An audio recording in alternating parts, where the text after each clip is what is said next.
तो दोस्तों नमस्कार, आप सब कैसे हैं। अभी हम मॉडल्स के ऊपर बात कर रहे हैं और जिसमें मॉडल पे हम में कंप्लीट कर चुके हैं। कैन कुड भी हो गया है, ठीक है। बाकी आप मेरे चैनल पे जा सकते हैं, वहाँ पे पूरा वीडियो अपलोडेड है 1 बाय 1, ठीक है। EJMR भी कंप्लीट हो गया है, वाजवर भी है, ठीक है। अभी जो आज हम बात करने वाले हैं मॉडल्स पे, थोड़ा सा हम आगे बढ़ेंगे। जो हम बात करेंगे माइट, तो कहाँ पे यूज होता है। अगर मान लीजिए, अगर हमने बोला कि आज शायद ही मतलब बारिश हो सकती है, यानी कहने का मतलब एक तरह का हमको संभावना आज कम दिख रहा है, यानी कि बारिश होने का संभावना है। चारों तरफ हल्का फुल्का मतलब बादल घिरा हुआ है, लेकिन कोई कंफर्म नहीं है कि बारिश आएगा, यानी कि बहुत मतलब कम संभावना है, ठीक है। तो वहाँ पे हमारा माइट यूज होता है, ठीक है। अगर हम किसी से अगर पोलाइट रिक्वेस्ट कर रहे हैं तो वहाँ पे माइट यूज होता है। अगर किसी को अगर हमको बढ़िया विश करना है, जैसे यू मे लिव लॉन्ग, ठीक है, यहाँ पे भी हम क्या कर सकते हैं, मे यूज होता है, ठीक है। तो यहाँ पे सीधा बात है, यहाँ पे माइट भी कर सकते हैं, यू माइट लिव लॉन्ग, यानी कि विशेष ब्लेसिंग में भी यूज होता है, ठीक है। तो आज इसी के ऊपर हम 1 बाय 1 आज थोड़ा सा चर्चा करेंगे। आज देखिएगा पहला सेंटेंस देखिए, जैसे आज शायद ही बारिश हो,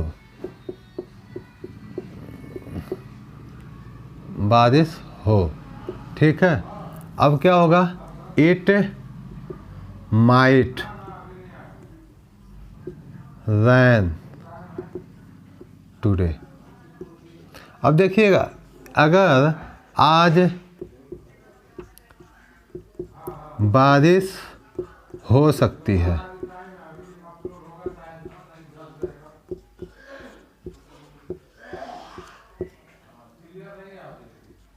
ठीक है,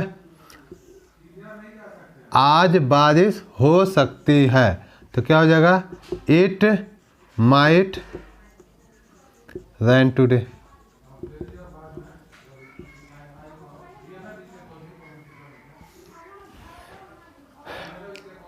देखिए क्या हुआ,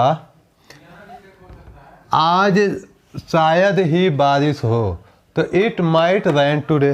बात समझ में आया। और आज बारिश हो सकती है, इट माइट रेन टुडे।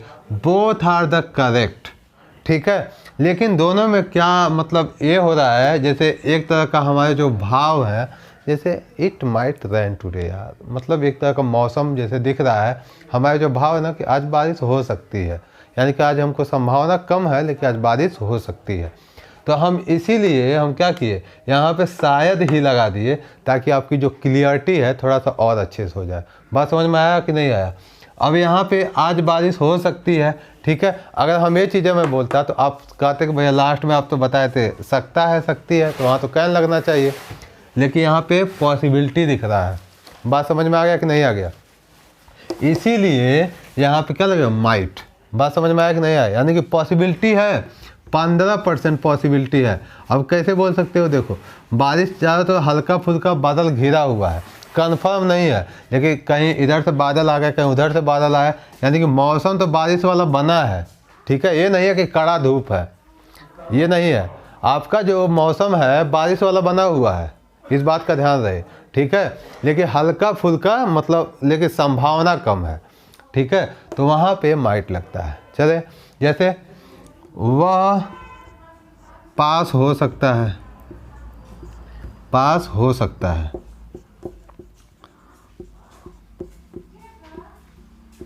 ठीक। तो यहाँ पे देखिए एक चीज़ मैं बोला, he can pass, he can pass मतलब ही कैन भी पास भी हो सकता है, कुछ भी आप लगा सकते हो, आपके ऊपर है, ठीक है। या फिर ही में पास। बात समझ में आया, ही में पास, ठीक है। पास द एग्जामिनेशन मतलब कुछ भी लगा सकते हो, मतलब वो आगे का हम केवल एक मैं सीधा मतलब छोटा सेंटेंस बता रहा हूँ। और ही माइट पास। अब देखिए दोनों में क्या फ़र्क है, तीनों में क्या फ़र्क है। जैसे आपका कैन लग गया ना, कैन यानी कि जब सकता है, तो यहाँ पे सीधी बात है वो बहुत अच्छे से पढ़ाई किया है, उसके अंदर नॉलेज अच्छा है। हमारी जो श्योरिटी है 99% जो श्योरिटी है कि भाई वो बंदा मतलब पास हो सकता है। बात समझ में आया कि नहीं? वो पास हो सकता है। अब एक चीज़ है 1% में भाई कुछ भी हो सकता है, लेकिन ही में पास यानी कहने का मतलब एक तरह का कि वो इम्पोर्टेंट चीज़ें पढ़ा है, जो पेपर में आ सकता है वो चीज़ें कवर कर लिया है। यानी कि अगर उसको पासिंग में 45 नंबर मतलब पासिंग चाहिए, वैसे तो मतलब वो गवर्नमेंट का अलग रूल है, मैं अपनी तरफ से एजम्पशन ले रहा हूँ। मान लीजिए 45% पासिंग चाहिए, वो क्या किया है, वो आपका 50-55 नंबर करके आ गया है। अब उसे किसी को भी बताया मतलब सही से अगर करके आया है तो कोई भी कहेगा कि भाई वो पास हो सकता है, तो यहाँ पर क्या होगा, ही में पास। बात समझ में? लेकिन यही मैं बोलूँ ही माइट पास, यानी कहने का मतलब हम उसके परफॉर्मेंस देखे हैं, वो पढ़ाई अच्छे से नहीं किया है, ठीक है, लेकिन पॉसिबिलिटी ये है कि भाई वो आ रहा है बता रहा है कि भाई हम क्वेश्चन लगभग 40 नंबर करके आए हैं। अब 40 नंबर वो कितना सही किया कितना गलत उसको सामने वाले को नहीं पता है, ठीक है, हमको नहीं पता है कि वो कितना सही किया है कितना गलत किया है। अब वहाँ पे 40 नंबर करके आया है भाई, नंबर इधर उधर कट जाएगा, यानी कि कहने में संभावना तो कम है ना, पास भी हो सकता है क्योंकि वो करके आया है, संभावना है पास होने का लेकिन कम संभावना है, तो क्या हो जाएगा, ही माइट पास। तीनों में आप फर्क समझ गए कि नहीं समझ गए? ठीक है, यानी कि जहाँ पे कम संभावना हो, कम पॉसिबल यानी कि लेस पॉसिबिलिटी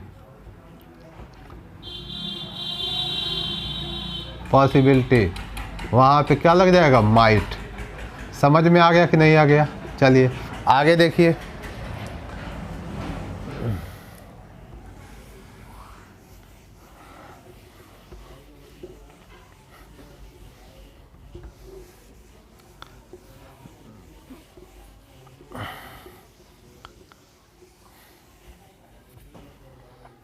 अब एक चीज़ में ही माइट लिव लॉन्ग, यानी कि भगवान करे कि उसकी उम्र लंबी हो। बात समझ में आया कि नहीं आया?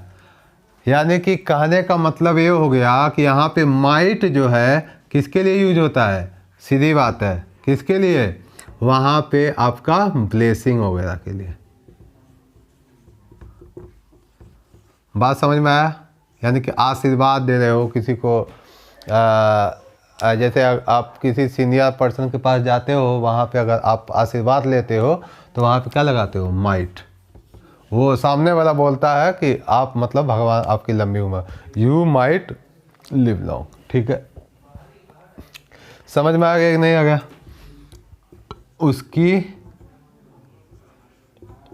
उसकी उम्र लंबी हो, उम्र लंबी हो। भाई हिंदी कमज़ोर है तो इस पर थोड़ा सा देखिएगा, या फिर उसका वह दीर्घायु हो, वह दीर्घायु, वह दीर्घायु हो। बात समझ में आ गया कि नहीं आ गया? ठीक है, तो यहाँ पे सीधी बात है माइट लगता है, ठीक है, माइट भी लग सकता है और मे भी, कोई मतलब फर्क नहीं है, ठीक है। अब आगे देखिएगा।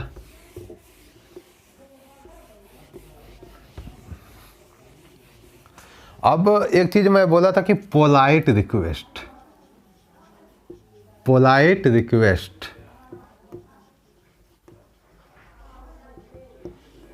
क्या, might I take your pen. बात समझ में आया कि नहीं? क्या मैं आपका पेन ले सकता हूँ?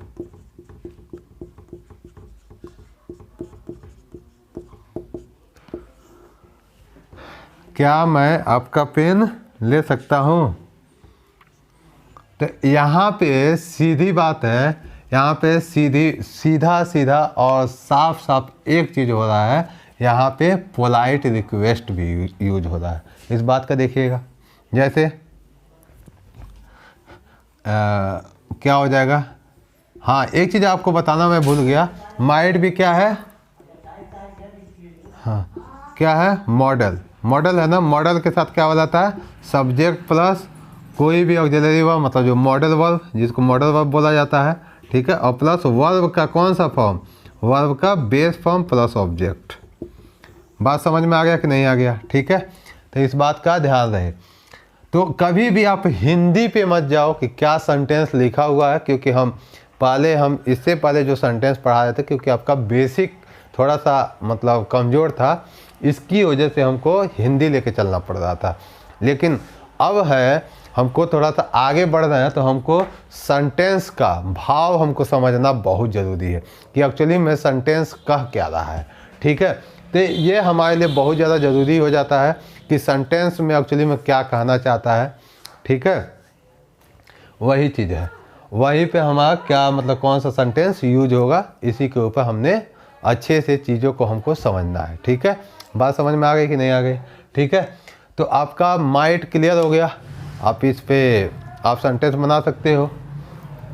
जैसे अगर मान लीजिए अपने पापा से बोलना हो, क्या मैं गोरखपुर जा सकता हूँ। भाई आप 6-7 आप 8-9-10 में पढ़ते हो, जो भी क्लास है, ठीक है। अपने भाई वैसे जाओगे गोरखपुर तो भैया सीधी बात आपके घर वाले क्या कहेंगे आपको भी पता है, लेकिन अपने पिताजी से एक परमिशन लोगे ना, बिना परमिशन लिए जा नहीं सकते हो। अकेले जाओगे ना, कुछ दोस्त जा रहे हैं, ठीक है, वहाँ परमिशन लोगे तो क्या होगा, माइट आई गो टू क्या GKP। बात समझ में आया कि नहीं है। कुछ लोग ये माइट को यहाँ पे क्या करते हैं, केवल बता देते हैं कि संभावना। भाई वहाँ पे कुछ लोग बता देते हैं कि संभावना में ये चीज़ें यूज नहीं होता है। भाई वो गलत है, संभावना में यूज होता है, लेकिन उसकी जो पॉसिबिलिटी है संभावना की, वो बहुत कम होता है, ठीक है। संभवतः आज बारिश हो, ठीक है, यानी कि यहाँ पे बोल सकते हो संभवतः आज बारिश हो। दोनों का इंग्लिश दोनों का अलग अलग, जैसे इट मे रैन टुडे और इट माइट रैन टुडे। जब इट मे बोलेंगे तो सीधी सी बात हो गया कि आज बारिश होने की संभावना बहुत ज़्यादा चांसेज है, ठीक है। चारों तरफ घना बादल है, ठीक है, हवा भी मतलब रुका हुआ है, बहुत ज़्यादा गर्मी लग रही है, ठीक है। तो हमको क्या होगा भाई, सीधी बात है, हमको संभावना है। लेकिन यही मैं बोलूँ कि हल्का हल्का बादल है लेकिन खूब तेज हवा चल रहा है, ठीक है। अब वहाँ पे क्या होगा, वहाँ संभावना कम है। तो हम दोनों का सेंटेंस अलग अलग है, ठीक है, लेकिन हमारे दोनों सेंटेंस का मतलब एक तरह का हिंदी देखा जाए सेम है, लेकिन अगर हम उसका भाव देखें ना तो दोनों का डिफरेंट है। इस बात को आप समझिएगा, ठीक है। यही आपका माइट हमको पढ़ाना था, माइट आपको क्लियर हो गया होगा। Thank you so much. अगले क्लास में हम बात करेंगे इससे अगले वाले टर्म में क्या होगा, वो हम अगले क्लास में बताएंगे, ठीक है।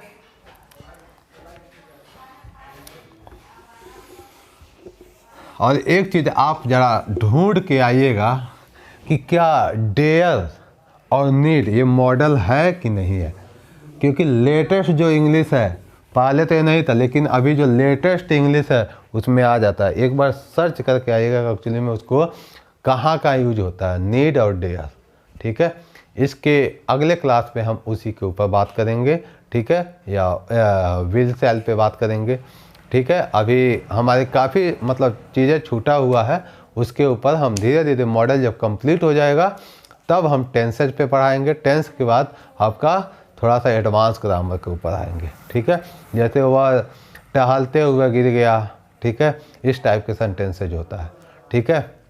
मुझे हर समय उधर जाने का आदत है, उसे बिना मतलब का इधर उधर टहलने का आदत है, इस टाइप के सेंटेंसेज, ठीक है। तो अभी हम थोड़ा 1 बाय 1 धीरे धीरे बढ़ रहे हैं आगे। हम चीज़ें आपको इतना है कि इंग्लिश में आपको बहुत अच्छे लेवल पे लेके चले जाएंगे, आप टेंशन मत लो। आपको इंग्लिश बोलने में कोई प्रॉब्लम नहीं, बाकी प्रैक्टिस आप ही करना पड़ेगा। आपको ग्रामर आ जाएगा, लेकिन आपको बोलने में बहुत दिक्कत होगी।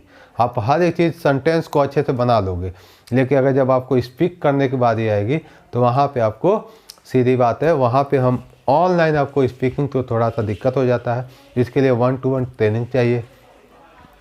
तो जितना पढ़ रहे हो भाई वो साथ में पढ़ते रहो, जितना मैं पढ़ा रहा हूँ पढ़ते रहो, और बाकी फ़ोन लगाओ कहाँ, अमेजॉन, फ्लिपकार्ट, जितने भी कंपनी कहीं रैंडमली नंबर मिलाओ, ठीक है, और सीधा बिना मतलब अंग्रेजी बोलो, अपने आप आ जाएगा, ठीक है। सेंटेंसेज आप पढ़ी रहो, कोशिश करो थोड़ा बहुत हल्का फुल्का सही करो, बाकी गलत बोलो, कोई दिक्कत नहीं, तुमको देख थोड़ी रहा है वो। बात समझ में आ गया कि नहीं आ गया, ठीक है। तो थैंक यू सो मच, फिर हम बात करते हैं अगले क्लास में।